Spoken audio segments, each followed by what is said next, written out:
Friday, welcome to the 3 things I learned in Saas, sports, tech, and live events. Number 1 this week, I actually learned a year ago and we applied it to our team, and it's been pretty groundbreaking for us. I had the chance to sit down with a really prominent juniors tennis coach and talk about what makes great players for the future. And what he told me surprised me. He said, one of the most important things on a scale of 0 to 10, with 0 being the most coachable, listens to everything you say, tries to emulate everything you do, and 10 being the most stubborn, the 7s are the most successful. And I followed up with a number of questions. He said, look, listen, the 7s are stubborn enough to believe that they can be great, so they try new things, they push the game forward. I thought about the book Innovators, which I was reading at the time, where Walter Isaacson talks about how some of the greatest entrepreneurs in the tech world were also very stubborn, and that was a characteristic that helped them through some very hard times. Now, I've been through a lot of sales trainings, read a lot of leadership books, and been through a lot of the personal self-help stuff that we've all been through over a number of years. And the stubborn ones, the great ones, are the ones who pick the things that work for them, but then they keep their independence along the way. They're not trying to emulate everybody around them, because otherwise you lose what makes you great and unique and independent. And we need to nurture that with our teams. And a great example he gave me was this. He said, if you were emulating everything that was around you at the time you were coming up, then right now in Major League Baseball, you wouldn't have a job, because 10 years ago, it was a very different game than it is now. In the NBA, we were shooting mid-range jumpers 10 years ago. Now we don't.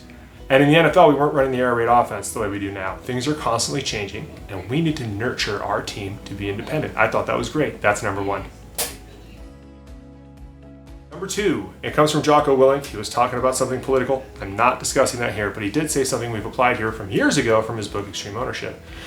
If someone doesn't have ownership or take ownership of something, nothing gets done. And he is so right about this. We learned this lesson years ago, and it applies to everything in your business, especially in your startup. All the way down to who's in charge of the coffee, to who's in charge of the biggest project that you're working on right now. Too often when we're in meetings, we have ideas, we brainstorm things, we bring new projects to the forefront, but then you have 2 or 3 different people responsible for it and think that that's going to take you where you need to go.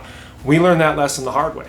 We were 3 co-founders, we were the 3 amigos, and we didn't really set apart our roles and who was the single throat to choke on what. And we learned that lesson over the course of a number of years that I really wish we would have known up front, hence the point of these videos. So number 2, make sure everything in your business somebody has ownership of.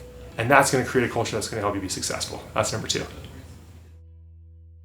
3, everybody has the best tech stack. When we do advisory meetings or investment meetings, or we talk with vendors or companies that are trying to pitch us, everybody starts with, we have the best technology. This is our core differentiator, and that is great. And in some very minute instances, that can be a core differentiator for a long time. In enterprise tech, not necessarily. There's always somebody bigger, badder, and stronger who can replicate your tech in a relatively short period of time.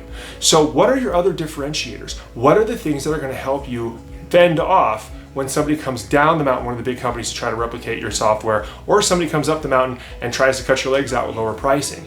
Also know, if you're planning to be a tech business, you're going to have to refresh with all the new technology that's coming out very regularly.